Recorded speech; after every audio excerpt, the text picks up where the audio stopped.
Welcome to Business Reporter's Digital Economy campaign. I'm Rachel Hicks. The digitisation of customer experience success is a double-edged sword. Either you get it right and drive growth, or you drop the ball and even your most loyal customer turns their back on you. Too many businesses fall into the second category, and it can be difficult to serve both self-confident end users of smart applications and those who struggle with digital interfaces. So how do you nurture a healthy relationship with the full spectrum of your customers at all times? Well, this is what we're going to discuss today with Zarina Pasalic, Head of EMEA Digital Experience for Customer Experience Organisation at CISCO. Hello, Zarina. Hello. So tell me, what is frustrating for the digitally savvy customer?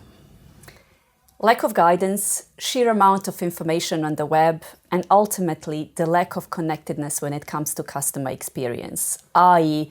connecting the entire experience from the moment you purchase something, be it a product or a service, all the way to the renewals.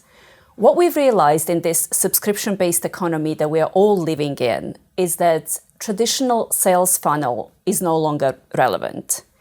Instead, it's more of an infinity loop because the customer relationship has no end. So we had to refocus our energy to creating the entire post-purchase customer experience, driving adoption, i.e. value realization, really expanding our customer relationships and ultimately driving renewals. It is no longer enough to just fill the sales funnel and move on to the next customer. You have to be present with a customer throughout the contract lifecycle. So we've been talking about customers in general, but let's look at B2B now, B2B customer. How have they changed? Actually, today's business-to-business customer is not that different. Customers are digitally savvy, they are very mobile, they're socially connected with multiple smart devices. They're highly demanding, so they expect the same hyper-personalized experience that they are getting in their consumer lives. What we've had to do at CISCO is really start looking at how do we start giving access to the information to customers at any given point in a way that they wanted and when they wanted, which is increasingly through digital and social channels. It's almost like imagining if you're in a museum, you either get a self-guided tour or you are accompanied by a human. At CISCO, we do exactly the same.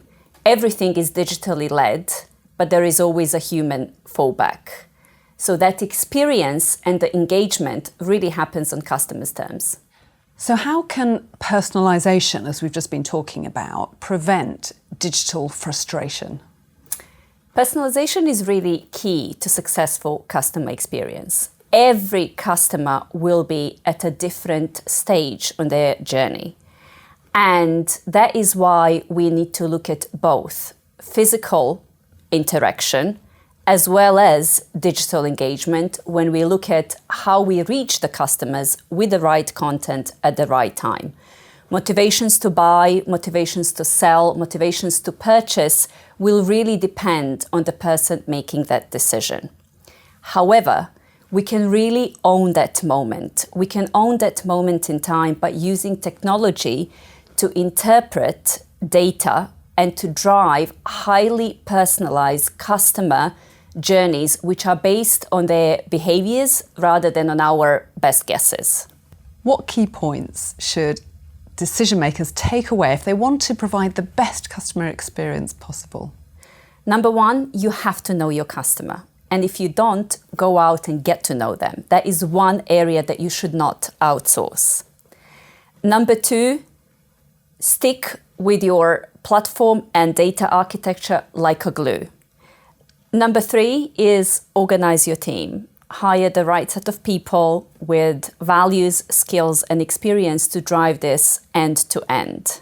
Number four would be data and analytics. Everything that we do is driven by machine learning and data science, so we can constantly predict and prescript next best action that customer might want to take, and everything that we are doing is really done based on their behavior.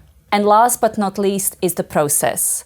So this is where historically we've gotten really good at creating the experiences at points in time, i.e. the initial sale. Now we're looking at it from macroeconomic point of view in terms of how we deliver that experience for the customer. And that experience is driven by automation. So step one is that we take a high-level journey map, which then gets translated into automation plan. And that automation plan then gets translated into a number of activities which are really driving this customer experience. Serena, thank you so much for joining us today.